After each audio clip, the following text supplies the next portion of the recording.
हुजूर अलैहिस्सलातु वस्सलाम के हदीस शरीफ है बुखारी शरीफ में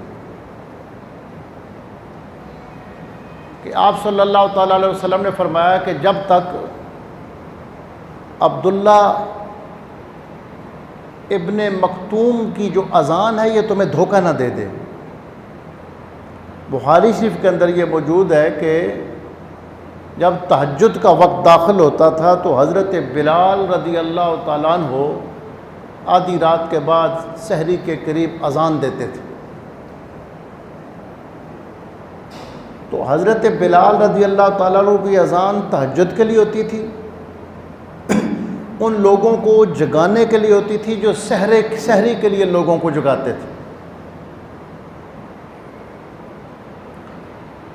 और फरमाया कि जब तक अब्दुल्ला इब्ने मक्तूम की अज़ान होती है उससे पहले पहले तुम खा सकते हो। कि ये जो हज़रत बिलाल की अज़ान है ये रात की अज़ान है, ये तहज्जुद की अज़ान है, उसके बाद सहरी का वक्त आप खा पी सकते हैं।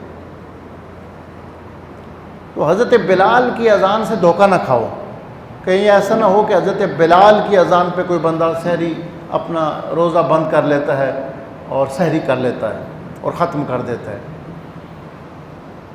तो बात समझ आ रही है ना कि जो हज़रत अब्दुल्ला बिन उम्मे मक्तूम थे रज़ी अल्लाह तआला अन्हु, वो जब सहरी ख़त्म होती थी तो वो फजर की अज़ान देते थे, इसलिए हुक्म दे दिया गया कि उनकी अज़ान से पहले पहले तुम सहरी खा लो।